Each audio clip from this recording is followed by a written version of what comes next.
आदरणीय दर्शकवृन्द नमस्कार। लेख्स नेपाल मार्फत हामीले लटकमा संसद विघटन विशेष भनेर हिजोदेखि हामीले निरन्तर रूपमा यो छलफलको श्रृङ्खला सुरु गरेका छौँ। कानुनका जानकारहरूसँग, संवैधानिक कानुनका जानकारहरूसँग, विश्लेषकहरूसँग यो विषयमा हामीले विभिन्न दृष्टिकोणबाट यो अहिलेको राष्ट्रपतिको जुन कदम छ, संसद विघटनको कदम, त्यो कति संवैधानिक, कति संविधान सम्मत छ, अथवा यो यसले ल्याउने पराकम्पनहरू के हुन सक्छन्, यो यसको असर के हुन सक्छ र न्यायालयको यसप्रति भूमिका के हुन सक्छ, आम सर्वसाधारण र बुद्धिजीवीहरूको यसप्रतिको चाहिँ प्रतिक्रिया कस्तो हुनुपर्छ, ताकि यो यदि यो गलत हो भने यसलाई करेक्सन कसरी गर्ने, सही हो भने त्यो दिशामा अगाडि कसरी बढ्ने भन्ने विषयमा हामीले विभिन्न दृष्टिकोणबाट छलफल र विचार विमर्श गरिरहेका छौँ। यही हाम्रो श्रृङ्खलालाई कन्टिन्यू गर्दै हामीले अहिले यो साँझको समयमा तपाईँहरूलाई अझ बढी हामी अभाइलेबल हौँ, तपाईँका लागि अझ सहज होस् हेर्नका लागि भन्ने हिसाबले हामीले डाइरेक्ट फेसबुक लाइभ पनि गरिरहेका छौँ। यो साँझको बसाइमा हामीले संसद विघटनको चर्चा गरिरहेका छौँ। त्यसका लागि छलफल आज हामीले अहिलेको समयमा गरिरहेका छौँ। अहिलेका लागि हामीसँग प्रत्यक्ष सम्पर्कमा जोडिनु भएको छ नेपाल बार एसोसिएसनका पूर्व उपाध्यक्ष, नेपालको लिगल सिस्टमलाई, नेपालको जुडिसियरीलाई अझ नजिकबाट हेर्नुभएका र यी नेपालको राजनीतिलाई अझ बढी नजिकबाट विश्लेषण गर्न सक्ने अब त्यो ल्याकत राख्नुभएका वरिष्ठ अधिवक्ता हरिप्रसाद उप्रेती हाम्रो सम्पर्कमा जोडिनु भएको छ। अबको क्रममा हामी उहाँसँग संसद विघटनको विषयमा छलफल गर्न गइरहेका छौँ। सर्वप्रथम हामीले उहाँलाई यस कार्यक्रममा स्वागत गर्छौँ। स्वागत छ सर यहाँलाई कार्यक्रममा। धन्यवाद पाण्डेजी। अब सुरुवात जुन अहिले बढी चर्चाको विषय जुन छ अब यो संसद विघटन, त्यो संसद विघटन जसरी गरियो, जुन हामीले प्रक्रिया अपनाएर गरियो र जुन कारण दिएर संसद विघटन गरियो राष्ट्रपतिबाट, त्यो राष्ट्रपतिबाट गरिएको संसद विघटन संविधान सम्मत छ कि छैन, वा यसले हाम्रा संवैधानिक मूल्य मान्यताको विपरीत छ? तपाईँ आफैले चाहिँ अहिलेको यो विषयलाई कसरी हेर्नुहुन्छ, कसरी यसलाई एनालाइज गर्नुहुन्छ? अहिलेको एकदम नै जल्दो बल्दो प्रश्न तपाईँले राख्नु हो। मलाई कस्तो लागिरहेको छ भने, पहिलो कुरो यो अर्को धारा 76 को उपधारा 5 बमोजिमको अर्को सरकार बन्ने प्रक्रिया सुरु गर्नका लागि प्रधानमन्त्रीले लेखेर जुन पठाउनु भयो राष्ट्रपतिलाई, त्यो कुन धारामा टेकेर पठाउनु हो? हामी कानुनको विद्यार्थीले म के भन्न चाहन्छु भने, कुनै पार्टीको लकिरको फकिर हामीलाई बजाउनु छैन। सबै यो चाहिँ के छ भने, कार्यक्रम हेर्ने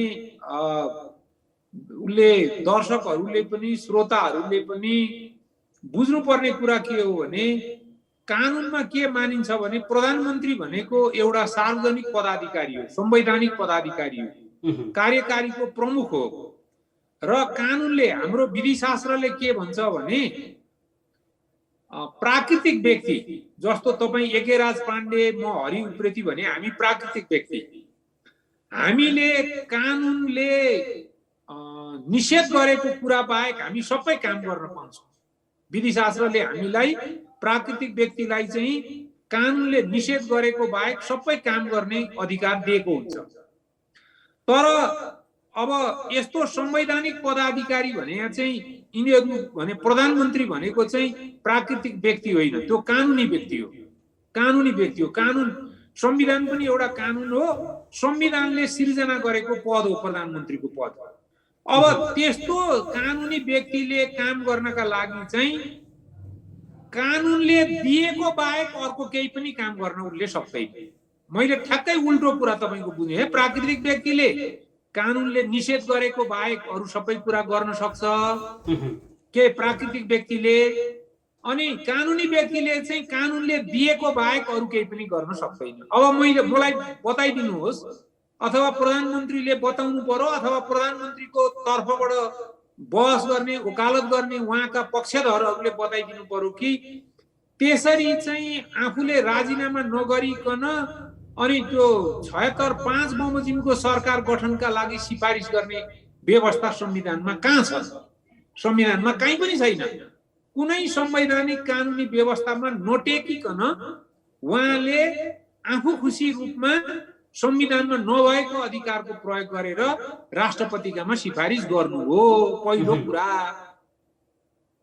अब दोस्रो कुरा, उहाँ विश्वासको मत म लिन सक्दिनँ, मैले सरकार चलाउन सक्दिनँ, मेरो विश्वासको मत नआउने भएको हुनाले यो प्रक्रिया अगाडि बढोस्, अब अरू कसैले सरकार बनाओस् भनेर छोडिसकेपछि फेरि दौडेर नाम लिएर गएर उहाँ कुन राजनीतिक नैतिकताले, कुन अधिकारले उहाँ जानु? त्यो पहिला बोलेको कुराको, उहाँले सिफारिस गरेको कुराको जिम्मेवारी हुँदैन प्रधानमन्त्रीको? प्रधानमन्त्री आफ्नो कुराप्रति चाहिँ जिम्मेवार हुनुपर्छ कि पर्दैन? त्यो त जनताको प्रतिनिधि हो, सबै देशका देशवासीहरूको अभिभावक हो। एउटा अभिभावक भएको मान्छेले आज एउटा कुरा, भोलि एउटा कुरा, बिहान एउटा कुरा, बेलुका अर्को कुरा गरेर ढाँट्नुहुन्छ मान्छेलाई? त्यसकारण उहाँले सक्दिनँ भनेको कुरा साँचो हो कि उहाँसँग बहुमत भएको कुरा साँचो हो? यदि बहुमत थियो भने उहाँ बहुमत लिएर उहाँ जुन 153 जनाको नाम लिएर जानु हो, 153 जना उहाँसँग थियो भने किन विश्वासको मत लिनु भएन? विश्वासको मत आउँदैन भनेर आफै किन भनी हिँड्नुभयो? र थिएन भने त्यो कहाँबाट बनाएर लिएर जानुभयो त त्यो नाम 153 जना? त्यसकारण यो कुरा अनुत्तरित छ। यसको चाहिँ नि के छ भने जिम्मेवारपूर्ण जवाब अहिलेसम्म प्रधानमन्त्रीले दिनुभएको छैन। दोस्रो कुरा, तेस्रो कुरा मैले राखेँ तपाईलाई, एउटा चाउचाउ पकाए जस्तो हो, तयारी चाउचाउ पकाए जस्तो सरकार बनाउने कुरा। भोलिको देश चलाउने मान्छेले म सरकार गठन गर्छु, मैले विश्वासको मत लिन्छु भन्नका लागि समय दिनु पर्दैन? त्यो जम्मा कार्य घण्टाको हिसाबले भन्नुहुन्छ भने जम्मा 9 घण्टा जति मात्रै समय रहेको थियो। त्यतिमा चाहिँ त्यति समय दिएर चाहिँ नि त्यो गर्नु भनेको कुरा आफैमा राष्ट्रपतिको एउटा चाहिँ नि त्यो पूर्वाग्रही, अर्काले सरकार बनाउन नसकोस्, अर्काले सरकार बनाउन नसकेपछि घुमाई फिराई केपी ओलीलाई नै प्रधानमन्त्रीमा कन्टिन्यू गर्न पाइयोस् भन्ने निहित कुरा हो। तेस्रो कुरा राखे। चौथो कुरामा एकजनाले 149, एकजनाले 153 को लिएर गइसके पछाडि त्यो दुईटा संख्या जोड्दाखेरि त अहिलेको मौजुदा संख्या भन्दा बढी संख्या देखिन्छ। बढी संख्या देखिने बित्तिकै तपाईहरुले आफ्नो दाबी प्रमाणित गर्ने के आधार छ, आधार सहित यहाँ चाहिँ पेश गर्नुस् भनेर चाहिँ त्यो आफ्नो दाबीलाई प्रमाणित गर्ने कुराको अवसर दिनुपर्नेमा कुरै नबुझिकन मनको कुराले आफै जाने जस्तो गरेर संसदको अधिकार पनि आफैले प्रयोग गरेर कसको मत कति छ, को सांसद कतापट्टि छ हेर्दै नहेरी, बुझ्दै नबुझी मनमा लागेका आधारले चाहिँ दुईटै चीज, दुईटै दाबी चाहिँ पुग्न सक्दैन भन्ने कुराले घुमाउरो रूपमा केपी ओलीलाई नै प्रधानमन्त्री बनाउने चाहिँ नियतका साथ त्यो काम गरेको भन्ने कुरा पनि देखिन्छ। र अब अर्को कुरा तपाईलाई म बताउँछु, प्रधानमन्त्रीले आफ्नो संसदीय दलको बैठक राखेर आफ्नो संसदीय दलका मान्छेहरूलाई म अब फेरि पनि यो प्रक्रियामा पनि म उम्मेदवार बन्न जाँदैछु, तपाईहरुले मेरो पक्षमा चाहिँ नि भोट हाल्नु पर्छ भनेर अपिल गरेर मागेर उहाँले जानुभयो, माग्नुभयो कि त्यो एउटा चाहिँ के छ भने ब्याकडोरबाट सुटुक्क पहिला नै सल्लाह गरे जस्तो हिसाबले गएर 153 जनाको नाम पेश गर्नु? त्यो कुरा पनि नेपाली जनताहरूले हेरिराखेको कुरा छ। त यसले गर्दाखेरि तपाईलाई के छ भने एउटा अर्को कुरा भनेको संविधानको धारा 75 अन्तर्गतका जति पनि चरणहरू छन् त्यो चरणमा गइसके पछाडि त त्यो चरण पूरा हुन दिनु पर्यो नि। बिचैमा चाहिँ कसैको पनि दाबी पुग्दैन भनेर संसदको अधिकार धारा 76 अन्तर्गतका चरणहरूको चाहिँ कुरा आफ्नो हातमा लिएर राष्ट्रपतिले चाहिँ त्यो अधिकारको दुरुपयोग गर्न मिल्छ? त यसले गर्दाखेरि यो 6-7 वटा मेरा जुन तर्कहरू छन् त्यो तर्कहरूले मैले कुनै मेरो आफ्नो कुरा राखेको छैन। मैले प्रधानमन्त्रीले गरेका कुरा, मैले राष्ट्रपतिले गर्नुभएका कुराहरूको आधारमा यी मेरा विश्लेषणहरू पेश गरेको छु, जुन विश्लेषणले यो चाहिँ के छ भने दुईजनाकै दाबी पुग्न सक्दैन भनेर प्रतिनिधि सभालाई विघटन गर्ने जुन काम भएको छ यो एकदम नै असंवैधानिक, यो असंसदीय कुरा र राष्ट्रपतिको अधिकारको दुरुपयोग गरेको कुरा चाहिँ यसबाट प्रष्ट भएको छ।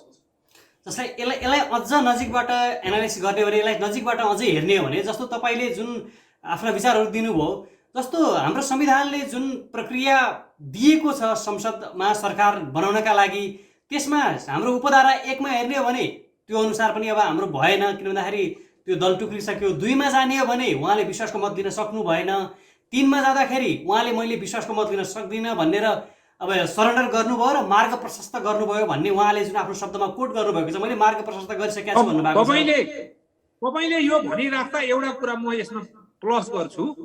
उहाँले के आधारमा पहिला म चाहिँ विश्वास लिन सक्छु भनेर शपथ ग्रहण गर्नुभयो 76 को 3 बमोजिम। त्यो अनुसार त्यो कुरा आजको भोलि पनि नटिक्ने कुरा यदि उहाँसँग विश्वासको मत लिन सक्छु भन्ने आधार थियो भने त्यो देखाउनु पर्यो। देखाएर कोसिस गर्दा मैले लिन्छु जस्तो लागेको थियो तर अब भएन भन्ने कुरा देखाउन सक्नु पर्यो। होइन भने त उहाँले पहिला नै म पछि चाहिँ विश्वासको मत लिन सक्छु भनेर जुन शपथ लिनुभयो त्यो शपथ लिएकै कुरा ढाँटेको रहेछ नि त। हाम्रो संविधानको परिकल्पना अनुसार त्यो भएन र, किन भन्दाखेरि भएको दलहरू मध्ये सबैभन्दा ठुलोलाई प्रधानमन्त्री बनाउनु पर्ने हामीसँग बाध्यता छ उपधारा 3 मा। हो, एकदम ठिक भन्नुभयो। भएका दल मध्ये सबैभन्दा ठुलो दललाई बनाउनु पर्ने उपधारा 3 मा व्यवस्था छ। तर के शर्तमा? 30 दिन भित्र विश्वासको मत लिन्छु भन्ने शर्तमा। जब तपाई उहाँले चाहिँ विश्वासको मत लिन्छु भनेर शपथ ग्रहण गरेको दिनदेखि पछाडि कुन घटनाले उहाँलाई चाहिँ विश्वासको मत लिन नसक्ने अवस्थामा पुर्यायो? कुनै राजनीतिक घटना त्यस्तो भएको छ? संसदको सदस्यमा घटीबढी भएको छ? 7 जना मन्त्रीहरूलाई जसले त्यो चाहिँ मन्त्री पदबाट मुक्त गर्ने गरी सर्वोच्च अदालतले आदेश गर्यो, उहाँहरू संसदको सदस्य हुनुहुन्थ्यो। ल, सदस्य भएको मान्छेहरू हटेको भए पनि एउटा कुरा हुन्थ्यो, त्यो उहाँहरूलाई हटाएको पार्टी परिवर्तन गरेका कारणले हटाएको कुरा त पुरानो भइसकेको थियो। त त्यसले गर्दाखेरि उहाँले कि शपथ ग्रहण गर्ने बेलामा म 30 दिन भित्र विश्वासको मत लिन्छु भन्ने कुरा ढाँट्नु भएको हो? होइन, त्यो कुरा साँचो हो भने विश्वासको मत लिन नसक्ने अवस्था थियो भने अवस्था त्यस्तो हुँदा हुँदै चाहिँ नि उहाँले किन शपथ ग्रहण लिनुभयो? शपथ ग्रहण लिइसके पछाडि किन विश्वासको मत लिने प्रक्रियामा नै उहाँ जानुभयो? त्यसकारण दुईटै कुरा सत्य हुन सक्दैन। उहाँको चाहिँ नि स्ट्यान्ड 2 मध्ये एउटा स्ट्यान्ड चाहिँ त्यो काम नलाग्ने स्ट्यान्ड हो, गैर संवैधानिक हो, जनताप्रतिको धोकाको कुरा हो। त्यो प्रधानमन्त्रीको त्यो अवस्थालाई त हाम्रो संविधानले पनि चिनेको छैन नि। संविधानले त तत्कालको अवस्थामा पर्याप्त आधार देखाए पुग्ने भनेको छ, तर त्यस पछाडिको केही वस्तुनिष्ठ फरक आउँछ भने त त्यो त प्रधानमन्त्रीले आफूले त्यसलाई पुष्टि गर्नुपर्ने कुरा हो। त्यो त हाम्रो संविधानले चिन्दैन नि। त्यसलाई चाहिँ हामीले कसरी हेर्ने हो? त होइन, संविधानले चिन्ने भनेको कुरा त लार्जेस्ट पार्टी हो त ठिक छ त, त्यो बमोजिम त संविधानको प्रक्रिया त पुरा हो नि त। लार्जेस्ट भएको पार्टीको चाहिँ नि लार्जेस्ट पार्टीको नेतालाई बनाइयो, त्यो संविधानको मकसद पुरा भयो। तर संविधानले सँगसँगै के राखेको छ भने त्यस्तो व्यक्तिले पनि 30 दिन भित्रमा चाहिँ विश्वासको मत लिनुपर्छ भनिसके पछाडि त विश्वासको मत 30 दिन भित्र मलाई आउँछ कि आउँदैन भन्ने थाहा नपाउने जस्तो हुसु मान्छेले पनि प्रधानमन्त्रीको पद चलाउँछु भन्ने कुरामा लाग्नुहुन्छ त? तर त्यो त परिवर्तनको अवस्था, त्यो अवस्था त रहने भयो नि त। अवस्था त परिवर्तन हुने भयो नि त। पछि उहाँका दलले उहाँलाई साथ नदिनु, उहाँकै दलका सांसदहरूले उहाँलाई घात गर्नु, यी परिस्थितिहरूलाई त उहाँले आधार देखाउनु भएको छ नि। के आधार देखाउनु भएको छ र? उहाँले शपथ ग्रहण लिएको अवस्था भन्दा आफ्ना दलको सदस्यको संख्यामा परिवर्तन आएको छ? आएको छैन नि। जे अवस्थामा उहाँले शपथ ग्रहण गर्नुभएको हो त्यो अवस्था भन्दा फरक अवस्था पनि छैन। एक, अहिले तपाईँ चाहिँ के छ भने यो पछिल्लो चोटि चाहिँ जो शेरबहादुर देउबाजीले आफ्नो त्यो प्रस्ताव लिएर गइसके पछाडि उहाँ पनि जुन जानुभयो, त्यति बेला जानुभन्दा अगाडि आफ्नो संसदीय दलको मिटिङ राखेर संसदीय दलका सदस्यहरूलाई व्हिप जारी गरेर तपाईहरुले सबैले मलाई भोट हाल्नुपर्छ, म उम्मेदवार बन्दैछु भनेर राखेर त्यो मेन्डेटका साथ जानु भएको छ। अनि तर त्यो भोट राख्नुपर्छ, त्यसरी मिटिङ राखेर माग्नुपर्छ भन्ने कुरा हाम्रो संविधानले बोलेको छैन। हाम्रो संविधानले त के मात्र चिनेको छ भन्दा संसदीय दल सबै कुरा संविधानमा हुँदैन नि। संसदीय दलको विधानमा हुन्छ, संसदको चाहिँ नियमावलीमा हुन्छ। संसदको नियमावलीको कुरा, संसदीय दलको नियमावलीको कुराहरू पनि त पार्ट अफ द कन्स्टिट्युसन हो नि। कन्स्टिट्युसनको कुरालाई झन् कार्यान्वयन गर्ने विस्तारपूर्वक लेखिएका कुरा त त्यहाँ पाइन्छ नि त।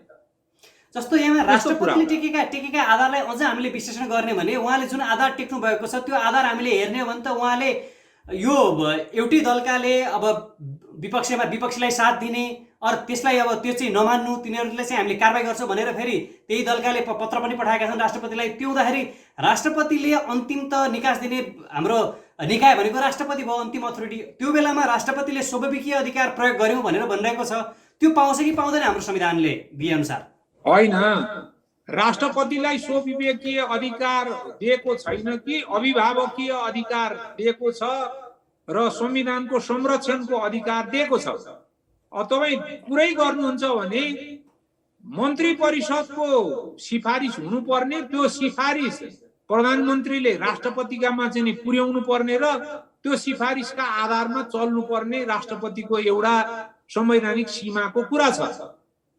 तर अब मैले भने यसमा त मन्त्री परिषदबाट निर्णय भएको भन्ने कुराहरू पनि आएको छैन। प्रधानमन्त्रीले सिफारिस गर्नुभयो भन्ने कुरा आयो।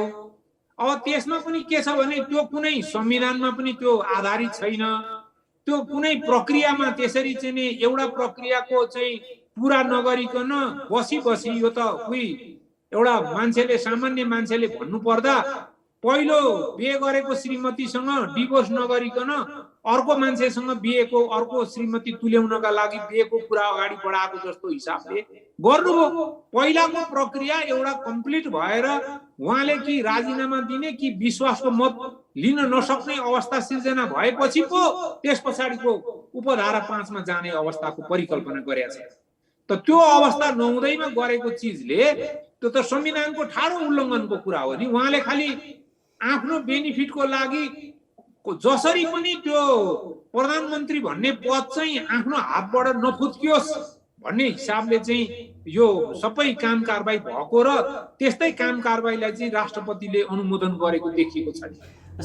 जस्तै यो प्रकरणलाई अझ फरक रूपले हेर्ने भने जस्तो कि हामीले एकातिर भन्दैछौँ संविधान सम्मत छैन, संवैधानिक प्रक्रियाहरू अपनाइएन भन्दैछौँ, तर सरकारको अथवा प्रधानमन्त्री केपी शर्मा ओलीले के भनिरहनु भएको छ भन्दाखेरि यहाँ संसदले अर्को सरकार दिन सकेन, कुनै पनि अवस्थामा वैकल्पिक सरकार दिन सकेन। त्यो बेलामा 2 महिनासम्म पनि विश्वासको मत ल्याउनु भएन। त्यस पछाडि मैले 3 दिनको समय उहाँले पाउनुभयो, त्यसमा पनि सरकार गठन हुन सकेन। र अहिले त्यो बेलाको 3 दिनमा सरकार गठन गर्न नसक्ने दलहरूले फेरि अझ त्यही अवस्थामा फेरि 1 दिनमा पनि त्यो कसरी सम्भव भयो? त्यो त अब त्यहाँ कृत्य गरियो भनेर उहाँले जुन आधार देखाउनु भएको छ, संसदले अब सरकार दिन नसक्ने अवस्थामा मैले विघटन गरेको भन्ने उहाँले भन्नुभएको छ।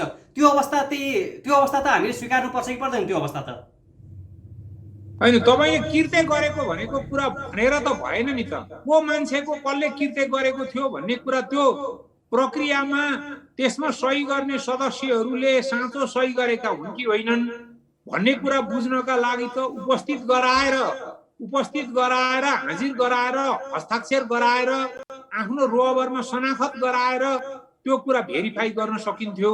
त्यो संसदीय दलको नेताले त्यो गर्न मिल्छ कि मिल्दैन? संसदीय दलको नेताले यिनीहरूले कृत्य गरे भनेर त संसदीय दलको नेताले भनिसके पछाडि त्यसबाहेक पनि अरू पनि हामीलाई कारण आवश्यक पर्छ र? कहाँ छ र? संसदीय दलको नेताले सोझै भन्न पाउने व्यवस्था छ? त्यो त पहिला जाहेर गर्नु पर्यो, पहिला चिफ व्हिपले चाहिँ नि सूचना दिनु पर्यो, अनि पार्टीको केन्द्रीय कमिटीमा जानु पर्यो, केन्द्रीय कमिटीबाट पास भइसके पछाडि अनि त्यो सूचना सभामुखलाई दिनु पर्यो, सभामुख भएको बेलामा, चलेको बेलामा, अनि सभामुखबाट त्यो गइसके पछाडि संसदमा राखेर अनि त्यो चाहिँ यो सूचनाबाट चाहिँ यस्तो सूचना आएर उहाँहरूको पद गएको छ भन्ने सूचना निकालिसके पछाडि जाने व्यवस्था छ। त्यो संसदीय दलको नेताले ठाडै उहाँहरू रहनुहुन्छ र रहनु हुँदैन भनेर पनि हुँदैन। फेरि त्यो उहाँहरूलाई चाहिँ नि नरहनु भएको सूचना दिनका लागि पनि त आधार पनि चाहियो नि त। उहाँहरू के भएर रहनु भएन? उहाँहरूलाई व्हिप जारी गरेको थियो। यो पछाडिको जति बेला यो शेरबहादुरजीको र केपी ओलीजीको चाहिँ दाबी प्रस्तुत भयो राष्ट्रपति समक्ष, त्यति बेला कुनै पनि दलले कुनै पनि दलका व्यक्तिहरूलाई चाहिँ सभासद ती सदस्यहरूलाई चाहिँ व्हिप जारी गरेको अवस्था थिएन। त्यस्तो अवस्थामा के हुन्छ त? व्हिप जारी नगरेको अवस्थामा त मान्छेले आफ्नो हिसाबले चाहिँ जान पाउने हुन्छ। हो, राजनीतिक नैतिकताको कुरा त्यहाँ होला। अब चाहिँ के छ भने शेरबहादुरजीले चाहिँ आफ्नो दलमा परामर्श नगरिकन काम कारबाही गर्नुभएको कुरा आफ्नो दलको चाहिँ नि एउटा विश्लेषणको विषय हुन सक्ला। माधव नेपालले त्यसरी गर्नुभएको कुरा पार्टीभित्रको एउटा आन्तरिक विषयवस्तु बन्न सक्ला। तर संविधानले रोक्न लगाएको कुरा, त्यो चाहिँ संसदीय प्रक्रियामा रोक्न लगाएको कुरा मैले अघि नै तपाईँलाई भनिन, त्यो चाहिँ व्यक्तिलाई चाहिँ रोकेको बाहेक अरू काम कारबाही गर्ने अधिकार हुन्छ। सार्वजनिक पदाधिकारीलाई चाहिँ दिएको बाहेक अर्को काम गर्ने अधिकार हुँदैन भनेर मैले भनिसकेको सन्दर्भमा बुझ्नु पर्यो यो कुरालाई पनि। जस्तै त्यो कुरालाई अझ संश्लेषण यसरी गरौँ कि जसो कि अब उहाँले पछि त्यो संसदीय दलले कारबाही गर्नेवाला नै छ, किन भन्दाखेरि उहाँले त्यो समर्थन मात्र जुटाउनका लागि मात्र हामीसँग पर्याप्तता आधार छैन। पछि फेरि यहाँ चाहिँ उहाँले पनि विश्वासको मत लिनुपर्ने अवस्था छ, चाहे शेरबहादुर देउबा पनि प्रधानमन्त्री नियुक्त भए पनि विश्वासको मत लिनुपर्ने अवस्था छ। त्यो बेलामा फेरि आज अल्पमतमा रहने अवस्था त्यो छँदैछ फेरि, किन भन्दाखेरि त्यो कृत्य भएको भन्ने खालको आइसकेको छ संसदीय दलको नेताबाट। अब त्यसलाई मध्यनजर गरेर राष्ट्रपतिले त्यो पर्याप्त आधार नदेखिएको उहाँको नजरबाट त्यो देखिएन, कारण उहाँले चाहिँ एउटा निकास दिनुभएको हो भनेर पनि त हामीले लिन सक्छौँ नि त्यो कदमलाई राष्ट्रपतिको। त्यसमा चाहिँ तपाईँको विश्लेषण के हो? होइन, यसमा त सोझो कुरा के छ भने केपी ओलीले जसरी संविधानको धारा 76 को 3 बमोजिम पछि म 30 दिन भित्रमा विश्वासको मत लिन्छु भन्ने आधारमा शपथ ग्रहण गर्नुभयो। त्यति बेला देखाएको लार्जेस्ट पार्टी भएको नाताले शपथ ग्रहण गर्नुभयो। त त्यसै गरी अब अहिलेको प्रक्रियामा चाहिँ आफ्नो बहुमत सिद्ध गरेर लिएर जाने व्यक्तिले चाहिँ सदस्यले चाहिँ त्यो कुरा देखाउने बित्तिकै शपथ ग्रहण गराउनु पर्ने हो र 30 दिनभित्र चाहिँ विश्वासको मत लिन नसकेमा असफल भएर जाने र अनि 7 अन्तर्गत चाहिँ निर्वाचनको चाहिँ घोषणा गर्ने, विघटन गरेर निर्वाचनको घोषणा गर्ने ठाउँ त प्रक्रिया त त्यही हो। तर यहाँनेर झेल कहाँनेर गरियो भने त्यो कुरामा चाहिँ अर्को आफ्नो बहुमत सिद्ध गरेर जाने व्यक्तिलाई चाहिँ शपथ ग्रहण गराएको भए उसले पछि विश्वासको मत लिन नसके पनि केयरटेकर गभर्मेन्ट चाहिँ उही हुने थियो, उसैको नेतृत्वमा केयरटेकर गभर्मेन्ट चल्ने थियो। यहाँ चाहिँ त्यो अवस्था आएर सत्ता खुस्केर अर्काको हातमा जाला भन्ने चलाखीपूर्ण ढङ्गले अनि दुईटैको दाबी पुग्न सक्दैन भनेर केपी ओलीलाई नै कन्टिन्यू गर्नका लागि गरेको मुख्य यो खेलको भित्री चुरो कुरा त्यति हो। जस्तो यहाँ अब सत्ता पक्षले आफ्नो प्रतिक्रिया दिँदाखेरि अथवा त्यसमा स्पष्टीकरण दिँदाखेरि उसले के भनिरहेको छ भन्दाखेरि उसले त सबै प्रक्रिया पार गरेको छ। किन भन्दाखेरि 1 देखि लिएर 2, 2 देखि लिएर 3, 3 देखि लिएर 4, 4 देखि लिएर 5 र त्यो पनि नसकेर त्यसबाट पनि संसदले सरकार दिन नसकेर अन्तिममा हामीले 7 मा गएको भनेर उसले आफ्नो स्पष्टीकरण दिइरहेको छ। तर तपाईले यसमा एनालाइज गर्दाखेरि गल्ती हाम्रो त्रुटि चाहिँ अथवा गल्ती कहाँनिर भयो, कुन स्टेपमा भयो र कसले गर्यो? होइन, भन्नु त एउटा कुरा कस्तो भने भन्दाखेरि गधालाई नुहाएर गाई हुँदैन भने जस्तो भनेर भएन नि। भनाइ र गराइमा का बीचमा कुरा मिल्छ कि मिल्दैन त? उपधारा 4 को प्रक्रिया अपनाइयो त? उपधारा 4 को प्रक्रिया अपनाइयो भन्ने कुरा केबाट देखिएको छ? उहाँले मैले सबै प्रक्रिया पूरा गरेँ भन्न सक्ने एक आधारै छैन। 4 को प्रक्रिया नै पूरा भएको छैन। दुईटा कुरा क्या, एकातिर तोकेको व्यवस्था बमोजिम 4 को प्रक्रियामा जानुपर्ने, 4 को प्रक्रियामा जानु भएन 76-4 मा। अर्को कुरा नतोकिएको कहीँ पनि नभएको कुराको आधारमा 4 मा नगइकन एकैचोटि 5 मा जानका लागि सिफारिस गरेर पठाएको कुरा देखियो। भनेपछि तोकिएको नगर्ने, नतोकिएको गर्ने, दुईटै कुरामा नेगेटिभली पनि गर्न नहुने काम, पोजिटिभली गर्नुपर्ने काम पनि नगरेको। ओमिसन र कमिसनको हामी जुन जसरी भन्छौं गर्नुपर्ने नगरेको र नगर्नुपर्ने गरेको भनेर हामी जुन दुई किसिमले चाहिँ एउटा अपकार्यको अपराधको हामी चाहिँ के छ भने व्याख्या गर्छौं, त्यही कुरा चाहिँ के छ भने प्रधानमन्त्रीको हकमा लागू हुने अवस्था छ नि त। यसमा हामीले यो विघटन गर्दै गर्दाखेरि अथवा यो संविधान सम्मत छैन भनेर भन्दै गर्दाखेरि त्यो संविधान सम्मत छैन भनेर त्यसले चाहिँ हामीलाई साच्चीकै राजनीतिक निकासमा पुर्याउँछ त? उहाँको चाहिँ दाबी के छ भन्दाखेरि मैले त राजनीतिक निकास दिन खोजेको हो, त्यहाँ संविधानको धारा उपधारामा अल्झिनु भन्दा पनि मैले त्यहाँ सबै प्रक्रिया पूरा गरेर म त राजनीतिक निकासमा लागिरहेको छु। त्यो भनेको निर्वाचन हो र निर्वाचनले नै राजनीतिक निकास दिने अन्तिम ठाउँ हो। होइन भने हामी फेरि अझ यो अस्थिरताको यो कसैले कसैलाई प्रयोग गर्ने अनि सांसद किनबेच हुने, किनभने त्यो तपाईँले भनेअनुसार त यदि हामीले संसदीय दलको नेताको व्हिप नमान्ने अथवा उसले भनेको नमान्ने भने त सांसद किनबेच हुने अवस्था त फेरि पनि अझ उपधारा 5 ले त्यो खालको त्रुटिगत कुराहरू त त्यहाँ पनि समावेश गरेको देखियो नि त। होइन, अब निकासा दिने हामीहरूले अपनाएको सिद्धान्त हामीले चाहिँ नि स्वीकार गरेको संविधानले दिने निकासलाई हामीले मानेका हौं कि प्रधानमन्त्रीले दिने निकासलाई मानेका हौं? पहिला त त्यो कुरा बुझ्नु पर्यो। हामीले त प्रधानमन्त्रीसँग निकास माग्ने व्यवस्था त स्वीकार गरेका होइनौं, संविधानले दिएको निकासलाई स्वीकार गरेका हौं। पहिलो कुरा त्यो। दोस्रो कुरा, अब कानुनी रूपमा मैले भन्नुपर्दा दोस्रो राजनीतिक रूपले भन्नुपर्ने कुरा, अब उहाँले अहिले ग्यारेन्टी गर्न सक्नुहुन्छ अब बनेका संविधानले अब हुने निर्वाचनबाट आउने परिणामले चाहिँ एकदम स्थिर सरकार दिन्छ, चलमल नगर्ने 5 वर्षसम्म चल्ने सरकार दिन्छ भनेर भन्न सक्नुहुन्छ? नम्बर 2। नम्बर 3 मा उहाँले जस्तै आफूलाई चित्त नबुझेपछि सनकका आधारमा, उन्मादका आधारमा, तानाशाही एउटा प्रवृत्तिका आधारमा विघटन गरेर चाहिँ संसदको चुनाव मात्रै गराइराख्ने हो भने अबको चुनावले पनि के परिणाम ल्याउँछ र? त्यसकारण त्रिशंकु संसद बन्यो भने पनि झन् अहिलेको भन्दा खराब अवस्थामा जान्छ र खराब अवस्थामा गएकोमा अहिले उहाँले चाहिँ 2.5-3 वर्षको बीचमा नै विघटन गरेर चुनावमा जान खोज्दै हुनुहुन्छ भने अर्को बहादुरले 1 वर्षमा पनि विघटन गरेर जाने कुराहरू होला। अनि चुनावको के अर्थ रह्यो? चुनावमा भएको खर्चको यो ऋण नेपालीहरूका टाउकामा कतिसम्म बोकाउने कुरा आयो? चुनावको औचित्य कसरी सिद्ध भयो? यो एउटा पाटो। अर्को वर्तमान स्थितिलाई हेर्दाखेरि चुनावमा जाने भनेको प्रचार प्रसार गरेर जाने हो, आमसभा गर्ने हो, मत माग्ने हो।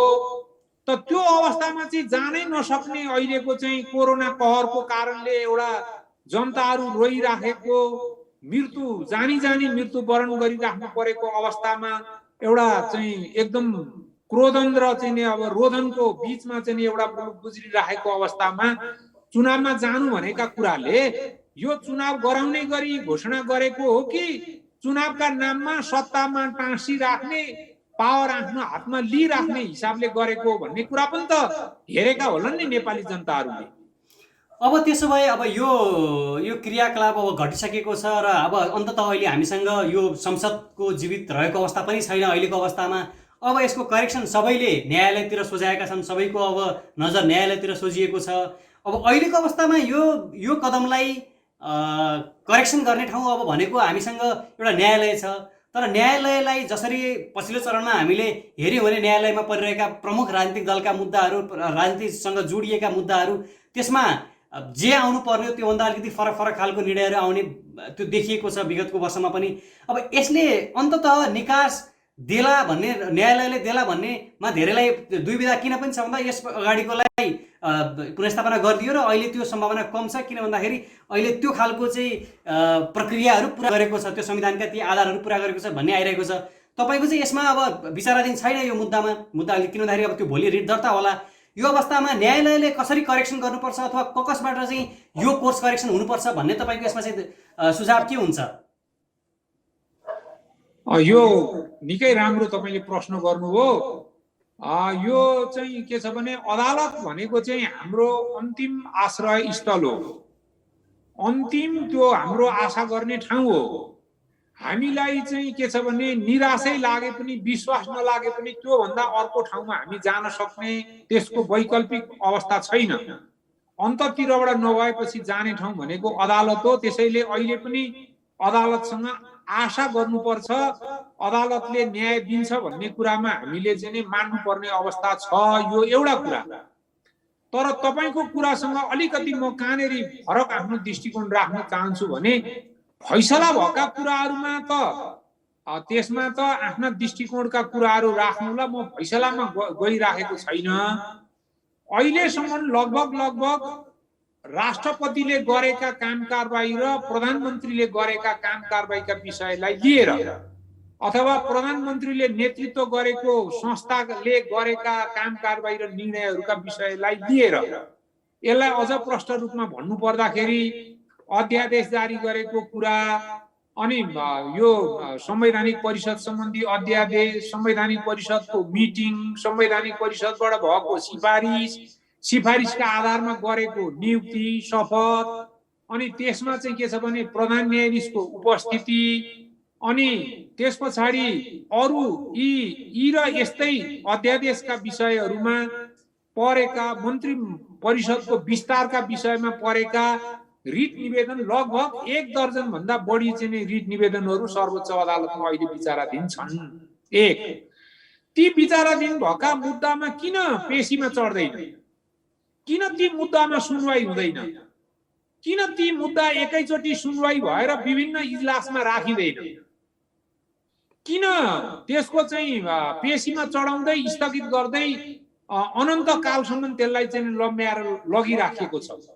यो पृष्ठभूमि त यो मैले भनेको कुरा कि तपाईले भनेको कुरा गल्ती हो, त्यस्तो भएको छैन, सुनवाई भएको छ, पेशीमा चढेर चाहिँ पालो आएको छ, सुनवाई भएको छ, अनि एउटै न्यायाधीशकामा मात्रै राखेको छैन, विभिन्न न्यायाधीशकामा एकै पटक चाहिँ सुनवाई हुने गरी राखेको छ भन्न सक्नु पर्यो।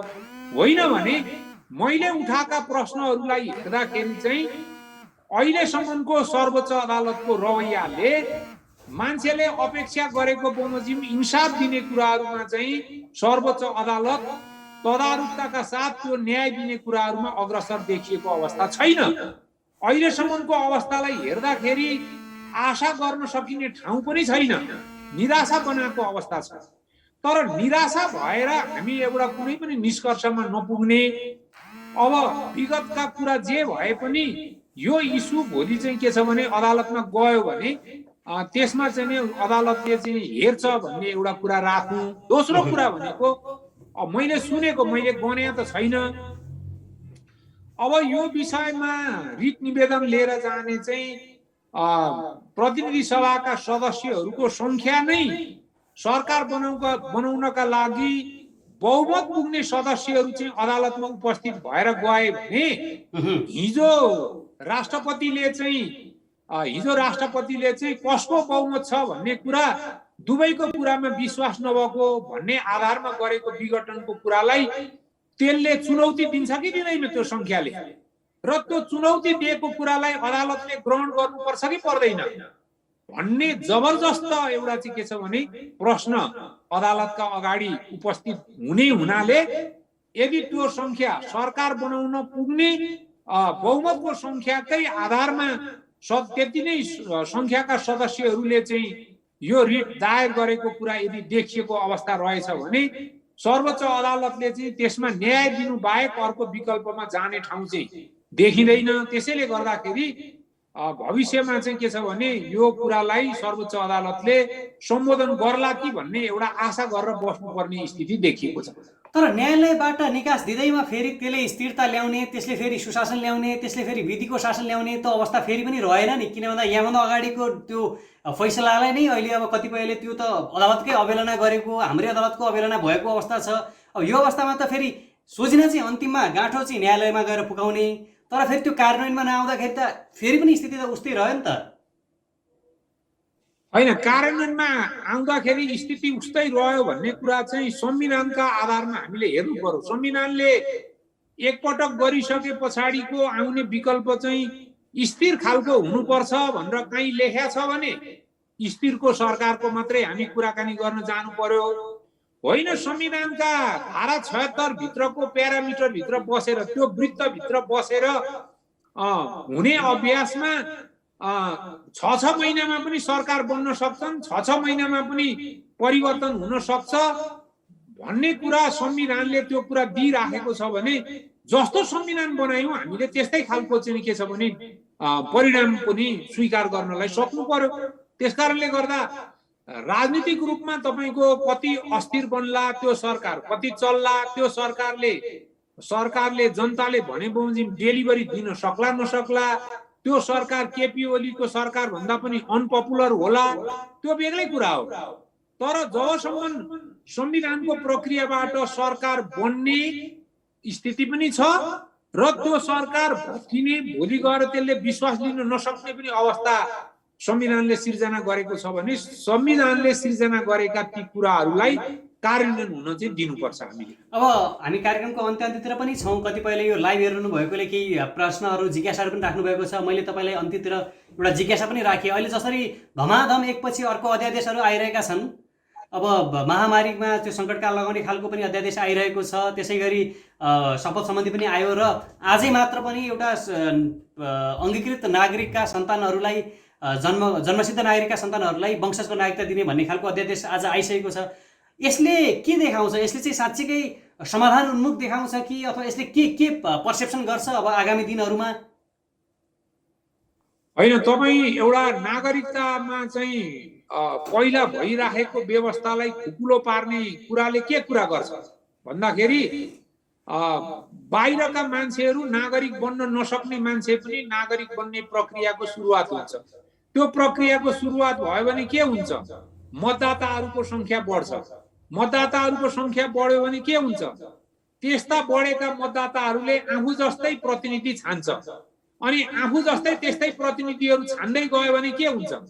देश सिक्किमीकरण हुन्छ। त्यसको अन्तिम निष्कर्ष भनेको कुरा त्यही हो। सिक्किमीकरण जसरी भयो त्यही सिक्किमीकरणको सुरुवातलाई, त्यसको सूत्रपातलाई चाहिँ के छ भने यसले बढावा दिन्छ।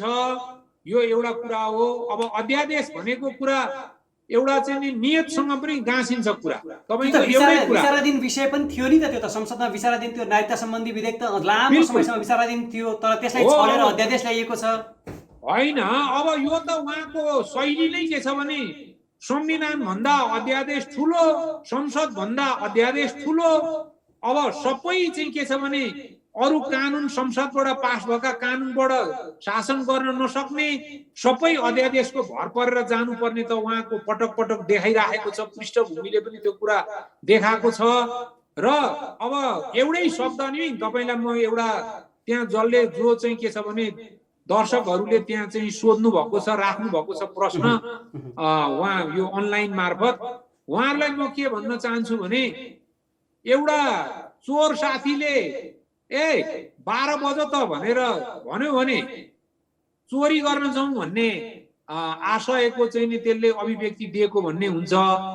तर एउटी आमाले आफ्नो छोरालाई बाबु 12 बजे त 12 बजिसक्यो त भनेर भन्नुभयो भने त धेरै बेर पढिस छोरा, अब सुत्ने बेला भयो भन्ने चाहिँ नि एउटा अर्थ आउँछ। त्यसकारण त्यही काम अब हिजोको पृष्ठभूमि राम्रो भएको भए, अहिलेका काम कारबाहीहरू राम्रो भएको भए यो अध्यादेश पनि राम्रो उद्देश्यले कुनै राम्रा कामका लागि गरेको थियो कि भन्ने एउटा आउन सक्थ्यो। तर सबै राजनीतिक दलहरू एकातिर विरोध गरिराखेका बेलामा एउटा राजनीतिक दलका केही व्यक्तिहरूले प्रधानमन्त्रीलाई सिफारिस गर्ने एउटा चित्र, अनि तिनै व्यक्तिहरू कुनै अमुक ठाउँका ढोकाहरूमा चाहिँ नि दिनमा 2-3 पटक पस्दै निक्लिँदै गर्दै गर्ने अर्को चित्र, अनि त्यसको केही समय पछाडि फेरि अध्यादेश नामको चाहिँ एउटा नागरिकता ऐनलाई संशोधन गर्ने अध्यादेश आउने अर्को चित्र। यो तीनटा चित्रलाई चाहिँ जोडेर हेर्दाखेरि चाहिँ मैले अघि भनेको चाहिँ त्यो महेन्द्र चौधरीकरण अथवा सिक्किमीकरण गर्ने चाहिँ के छ भने अवस्थाको सूत्रपात हुन लागेको एउटा डरलाग्दो चित्र चाहिँ हाम्रा अगाडि देखा परेको छ। त्यो विषयमा संसद अहिले जसरी पछिल्लो चरणमा विपक्षीहरूले अथवा विपक्षी गठबन्धनले भनिरहेका छन् कि अहिलेको ओलीको कदमले अथवा बाह्रवाला प्रधानमन्त्री केपी शर्मा ओलीको कदमले साँच्चीकै यो संविधान नै नासुने भयो अथवा यो व्यवस्था नै अप्ठ्यारोमा पर्ने भयो, हाम्रो गणतन्त्रको व्यवस्था नै अप्ठ्यारोमा पर्ने भयो भनेर उहाँले जुन आरोप लगाइरहनु भएको छ र साँच्चीकै प्रधानमन्त्री तहबाट जसरी अध्यादेशहरू जारी भइरहेका छन्, यसले के साँच्चीकै त्यो दिशातर्फ उन्मुख हुन खोजेका हामी भन्नेलाई पुष्टि गर्न खोजेको हो र यी कुराहरूले? अब म तपाईलाई अन्तिमतिर पनि आइपुग्यो क्यारे। एकजना मानव अधिकार आयोगको सदस्य, सर्वोच्च अदालतको पूर्व न्यायाधीशले आफ्नो अन्तर्वार्तामा के भन्नुभएछ भने मैले त आजसम्म कानुन पढेको पनि होइन रहेछ, मैले वकालत गरेको पनि होइन रहेछ, सर्वोच्च अदालतको न्यायाधीश भएको पनि मलाई भ्रम भइराखेको छ, मानव अधिकार आयोगको सदस्य भएको पनि भ्रम भएको छ, मैले पढाएको पनि काम लाग्ने भएन छ, कानुन त म त अहिले सिक्नुपर्ने भएको छ भनेर अन्तर्वार्तामा एउटा भन्नुभएको रहेछ।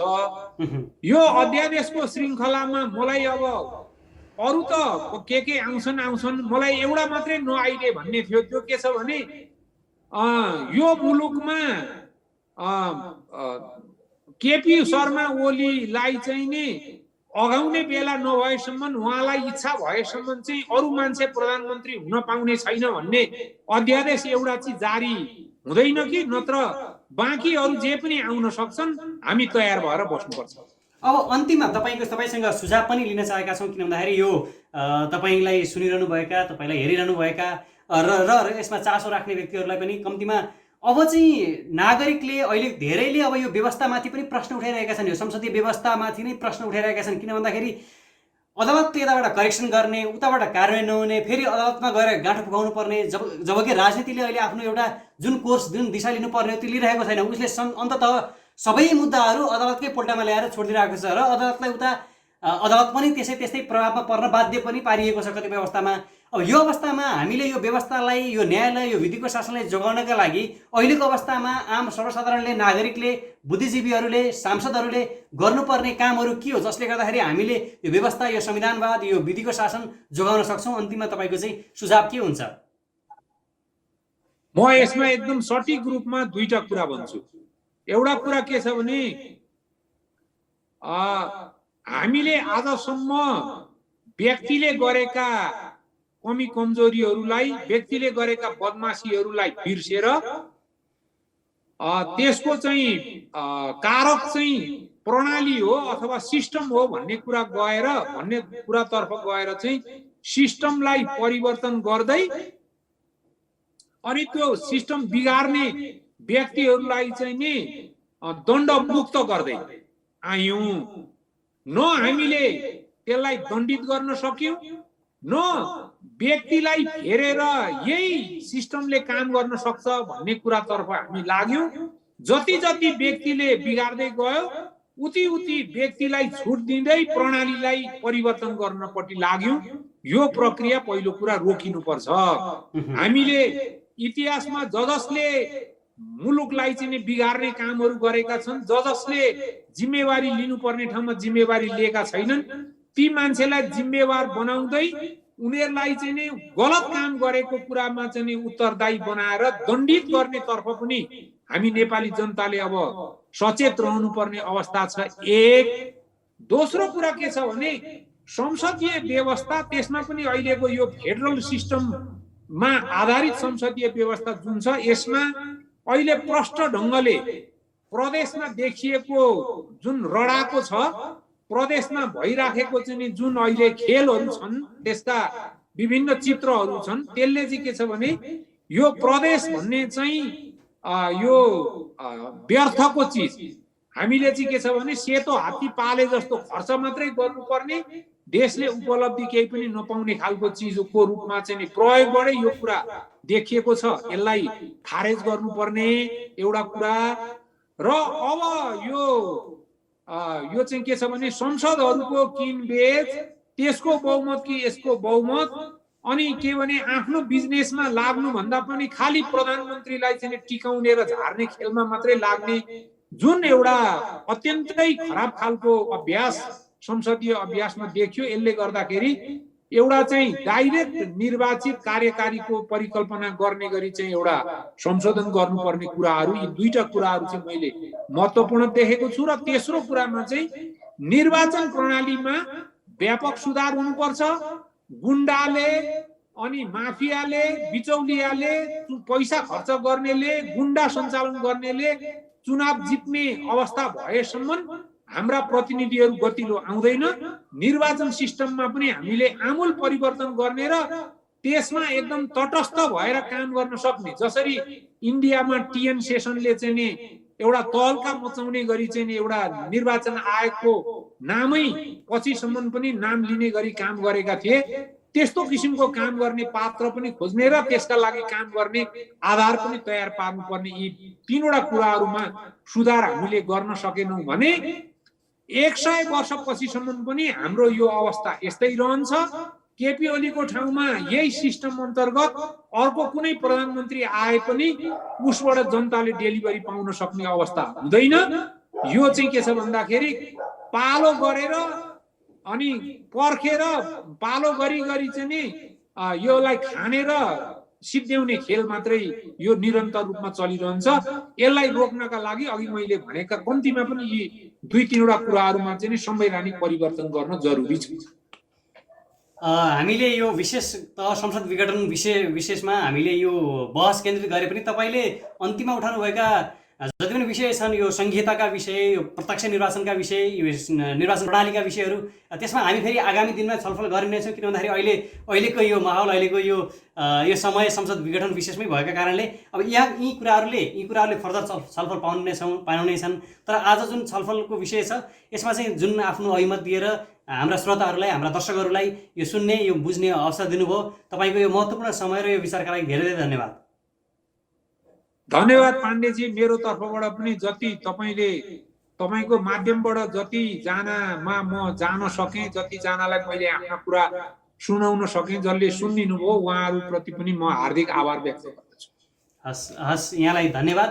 आदरणीय दर्शकवृन्द, आजको हाम्रो यो लटकको विशेष छलफल यहीँ सकिएको छ। हामीले यो विषयलाई अझ निरन्तर रूपमा चाहिँ छलफल गर्ने, विभिन्न दृष्टिकोणबाट यसलाई चाहिँ छलफल गरेर तपाईँलाई बुझ्न सहज होस् भन्ने हिसाबले हामीले यसमा निरन्तर लागिरहेका छौँ। हामीसँग जोडिरहनु होला। अहिलेका लागि हामी कार्यक्रमबाट बिदा माग्छौँ। नमस्कार।